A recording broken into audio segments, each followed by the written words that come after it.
सद्गुरु, अगला प्रश्न सोनिया का है। नमस्कारम गुरुजी, मैं बर्लिन से हूँ। बाहर की शांति बढ़ने के साथ अंदर का शोरगुल बहुत तेज होता जा रहा है। क्या आप अंदरूनी हलचल और अंदर की आवाज पर कुछ प्रकाश डाल सकते हैं? वो बर्लिन बर्लिन से। आमतौर पर लोग मुझे गुरुजी नहीं कहते, क्योंकि गुरुजी सम्मान सूचक शब्द है। मैं ऐसी चीजों से शर्मिंदा हो जाता हूं।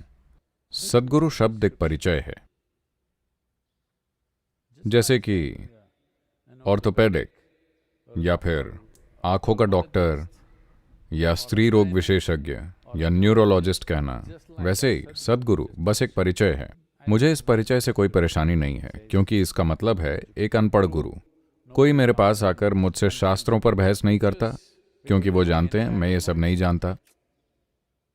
बस ये पक्का करने के लिए कि हम ऐसी चीज पर बहस चर्चा करने में समय बर्बाद ना करें जिसके बारे में हमें कुछ पता नहीं है और जिसकी हमने कभी परवाह नहीं की। लेकिन गुरुजी सम्मान सूचक शब्द है, मेरे साथ ये मत कीजिए। I've lived in a certain way. मैंने एक खास तरह से जीवन जिया है, मतलब ये कि मैंने इस तरह से जीवन जिया है कि मेरे आसपास के लोग हमेशा भ्रमित रहते हैं। ये शख्स आखिर है क्या? मेरे लिए ये बहुत जरूरी है, क्योंकि अगर वो कोई राय बना लेते हैं तो उनके साथ काम करना मुश्किल हो जाएगा। भ्रम मतलब कम से कम आपको एहसास है कि आप नहीं जानते, जो अच्छी बात है। अगर कोई बहुत गहरे अनुभव से जान जाता है तो मुझे कोई परेशानी नहीं है, वो एक अलग स्थिति है। लेकिन किसी के बारे में अच्छे निष्कर्ष निकालना जरूरी नहीं है, किसी के बारे में खराब निष्कर्ष निकालना भी जरूरी नहीं है। तो सारे सम्मान सूचक शब्द इसी से आते हैं कि लोग किसी के बारे में सकारात्मक राय बनाते हैं। मैं जो हूं उसकी कीमत तभी है जब आप कोई राय बनाए बिना यूं ही मुझे देखते हैं, फिर आप देखेंगे कि आप पूरी तरह भ्रमित हो जाएंगे। आपने मुझ पर उतना ध्यान नहीं दिया है, क्योंकि ज्यादातर समय आप मुझे यहां सत्संग में या ऐसी स्थिति में बैठे देखते रहते हैं। तो आपने मुझे अलग अलग स्थितियों में नहीं देखा है। अगर आप मुझे अलग अलग स्थितियों में देखेंगे तो आप पूरी तरह भ्रमित हो जाएंगे, जो बहुत अच्छी बात है। इसका मतलब आप निष्कर्ष नहीं निकाल पाएंगे, क्योंकि निष्कर्ष मृत्यु है। निष्कर्ष मतलब कोई संभावना नहीं बची। अगर आप मेरे बारे में निष्कर्ष निकालते हैं तो अनजाने में आप एक जिज्ञासु के रूप में अपने बारे में निष्कर्ष निकाल लेंगे। इसका मतलब जिज्ञासा खत्म। एक बार आप निष्कर्ष निकाल लेते हैं तो जिज्ञासा कहां बची? आपका खुद को जिज्ञासु कहना बिल्कुल बेकार है। About the vibrations in Berlin. Berlin में स्पंदन की बात करें तो वैसे बाहर की हलचल रुक गई है, क्या वो यही कह रही है? ओ, गाड़ियों की गड़गड़ाहट अब नहीं है। वैसे मुझे भी गाड़ी चलाना और सवारी करना पसंद है, लेकिन कोई बात नहीं। शायद हर साल हमें एक दुनिया के रूप में, एक पीढ़ी के रूप में इस बारे में सोचना चाहिए। हर साल 3 हफ्ते सड़क पर कोई गाड़ी ना हो, हर कोई घर पर रहे। Hello? What's the problem? Nothing will happen. क्या समस्या है? कुछ नहीं होगा। हर कोई दुनिया में एक साथ हर चीज को बंद कर दे। जैसे स्कूल के बच्चों की छुट्टियां होती हैं, वैसे ही सारे मनुष्य एक छुट्टी लें। ओ, धरती का दूसरा हर जीव जश्न मनाएगा। तो अगर बर्लिन में सारी मशीनें रुक जाएं, जर्मन गाड़ियों की गड़गड़ाहट नहीं होगी, तो अब क्या मैं उनका सवाल समझ पा रहा हूं? अपनी आंतरिकता को कैसे मैनेज करें, या आंतरिक हलचल का क्या, वो क्या है? क्या आप अंदरूनी हलचल और अंदर की आवाज पर कुछ प्रकाश डाल सकते हैं? ये देखते हुए कि बाहर तो शांति हो गई है, लेकिन अंतर्मन में बहुत शोर है। Oh, अंतर्मन या आंतरिकता में शोरगुल नहीं है, वहां कभी शोर नहीं होता। उस जगह शोर जैसी कोई चीज नहीं है। बस ये है कि चूंकि आप व्यस्त नहीं हैं, तो आप उसमें डूबे हुए हैं। ज्यादातर लोग आमतौर पर सोचते हैं कि वो व्यस्त हैं, लेकिन अगर आप उनके जीवन को देखें तो 60% समय वो बस किसी चीज में डूबे रहते हैं। पता है, ये जुगाली करने जैसा है। जो बात कल हुई उसे आप अब तक चबा रहे हैं। ये सुविधा आपके शरीर में नहीं है।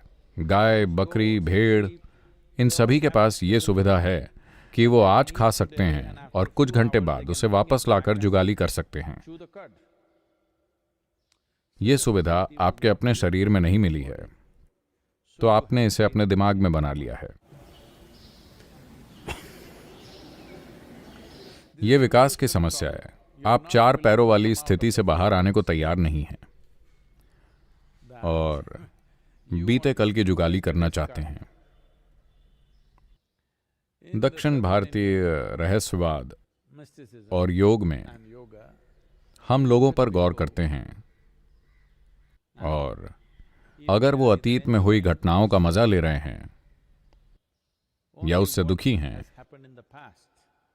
अतीत की चीजों के कारण वो अब कोई सुख ले रहे हैं, लेकिन अभी वो कुछ एकदम अलग कर रहे हैं, बिना ये समझे कि वो केवल पिछले लाभ उठा रहे हैं और वो कभी भी खत्म हो सकता है। हम कहते हैं we say, "Ayyo, palay sadam." Palay sadam means old rice. पलय सादम मतलब बासी भात, मतलब ये बासी भोजन है। बासी भोजन का मजा लेना। हमने कल जो खाया वो अभी भी शक्ति और ताकत के रूप में हमारे शरीर में काम कर रहा है। इसी तरह हमने कल या 10 साल पहले या एक जीवन काल पहले जो किया, शायद अभी तक हमें उसका लाभ मिल रहा है, लेकिन अगर आप उसे बढ़ाने के लिए अभी कुछ नहीं कर रहे हैं तो ये खत्म हो जाएगा। बासी भोजन कुछ समय बाद सड़ जाएगा। जो बहुत शानदार था वो कुछ समय बाद बहुत बुरा हो जाएगा।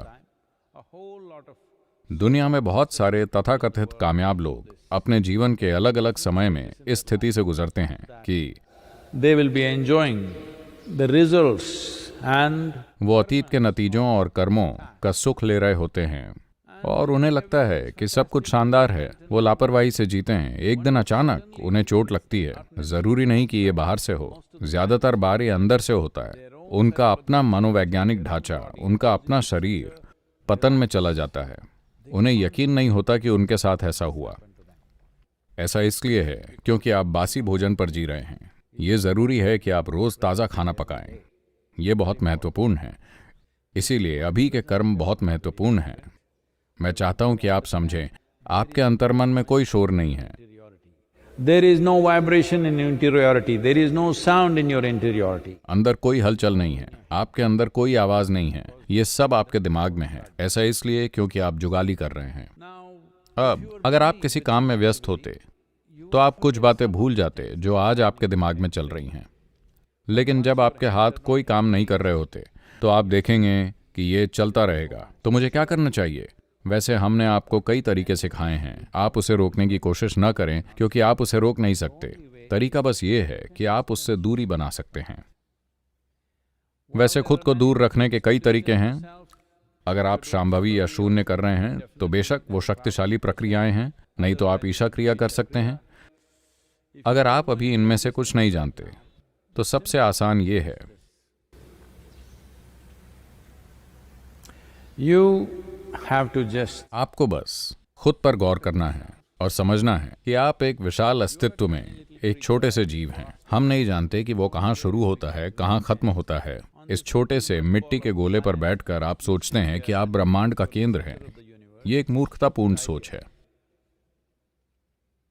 सब कुछ इसी से निकलता है कि आप खुद को ब्रह्मांड का केंद्र समझते हैं।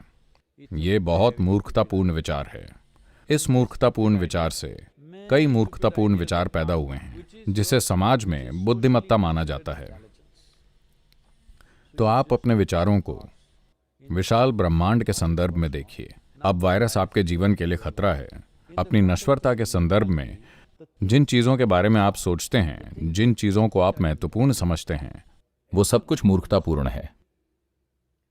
अगर आप देख पाते हैं कि आपका मन, आपके विचार, आपकी भावना बिल्कुल मूर्खतापूर्ण है, तो स्वाभाविक रूप से आप दूरी बना लेंगे। समस्या ये है कि आपको ये स्मार्ट लगता है, और अब जब वो आपको परेशान करता है तो आप अभी इसे थोड़ा दूर करना चाहते हैं। नहीं, जो भी आपको स्मार्ट लगता है वो आपके कंधे पर किसी तमगे की तरह बैठेगा, वो जाएगा नहीं, वो आपको छोड़ेगा नहीं। जैसे ही आपको लगता है कि आप स्मार्ट हैं, आपके विचार आपको छोड़ नहीं सकते। अगर आप बहुत स्मार्ट हैं तो आप आंखें बंद करके नहीं बैठ सकते, ये जान लीजिए। जब आप जानते हैं कि आप मूर्ख हैं, तभी आप आंखें बंद करके बैठ सकते हैं। जीवन के मामले में, अस्तित्व के मामले में आप वाकई कुछ नहीं हैं, ठीक है? समाज में आपका कोई रुतबा हो सकता है, मूर्खों के बीच मूर्ख चमकेंगे, लेकिन जीवन के रूप में उसका कोई मतलब नहीं। As a life, जीवन के रूप में कल ये छोटा सा वायरस आपकी जान ले सकता है। हाँ, आप हो या मैं, बता रहा हूं, ये हमारी जान ले सकता है। तो हम जितनी भी बढ़िया स्मार्ट चीजें सोच रहे हों, उसका कोई मतलब नहीं है। अगर आप इतना समझ लें तो स्वाभाविक रूप से आपके और आपके विचार प्रक्रिया के बीच दूरी होगी। एक बार जब आपके और आपकी विचार प्रक्रिया के बीच दूरी आ जाती है तो कोई फर्क नहीं पड़ता कि आप सोच क्या रहे हैं।